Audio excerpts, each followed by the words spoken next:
भैया successive discount है 5 का, 10 का, पी का, और वो बराबर है इतने के, तो पी का मान क्या होगा बताओ। ये भी कोई सवाल है? तुमको एक डिस्काउंट दे दिया, दूसरा डिस्काउंट मेरे भाई यहाँ पर दे दिया, और तीसरा दे दिया, तो इसको भी हम उस सीरीज मेथड से बना सकते हैं। हम ये कहते हैं देखो सर 100 रुपए की कोई चीज थी, पहले डिस्काउंट हमने दी है 5 की, तो यानी 100 रुपए की चीज को हमने कितने में कर दिया है 95 में। दूसरे डिस्काउंट हम देते हैं 10 की, 100 की चीज को मेरे भाई 10 का डिस्काउंट देके 90। तीसरा हम देते हैं पी का, तो 100 में पी का डिस्काउंट दे देंगे तो 100 माइनस पी हो जाएगा।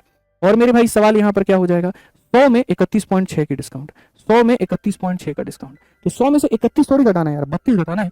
100 में से 32 घटाना है तो 68 हो जाता है, और ये कितना हो जाता है 4, तो यहाँ पर ये हो जाता है 68.4, 68.4, तो ये हमारे सामने कितना हो जाएगा, इतना हो जाएगा।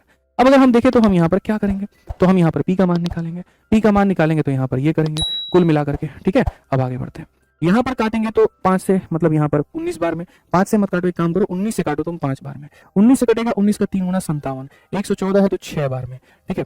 19 का 6 गुना इतना हो जाएगा। और काट सकते हो क्या, और काट सकते हो, 5 से काटोगे भाई साहब यहाँ पर तुम 20 बार में कटेगा, 9 से काटोगे 4 बार में कटेगा, 100 माइनस पी का जो मान है वो हमारे सामने 80 हो जाएगा। अब 100 में से कितना घटाओगे, 80 होगा तो 20। कौन सा ऑप्शन है, तो जो सी है वो बिल्कुल करेक्ट आंसर है, ठीक है। तो एकदम समझ लीजिए बात को लेकर के, जब भी ऐसा है एक लाइन में सीरीज लगाइए, काम खत्म, वो क्रॉस मल्टीप्लीकेशन कुछ भी लगाने की जरूरत नहीं है, ठीक है। आइए अगला सवाल पढ़िए, selling price of article mark for 10,000, यहाँ पर after giving 3 discount, 1 discount, 2 discount और 3 डिस्काउंट के बाद इतना है, तो what will be the selling price if it is given at k+20। Same question है कि भाई देखो तुम्हारे पास कोई यहाँ पर 10,000 रुपए की एक वस्तु है, और ये 10,000 की वस्तु पर 3 डिस्काउंट है। पहला डिस्काउंट 20 का है यानी 100 की चीज 80 में, दूसरा डिस्काउंट 10 का है यानी 100 की चीज 90 में, तीसरा डिस्काउंट के का है तो यहाँ पर 100 की चीज मेरे भाई क्या हो जाएगा, तो 100 माइनस के में, और ये तीनों के बाद में यहाँ पर 6,120 का मिलेगा हमको। तो यहाँ से के का मान निकाल लो भाई, पहला डिस्काउंट, दूसरा डिस्काउंट, तीसरा डिस्काउंट, और ये हमारे सामने इतने के करीब में।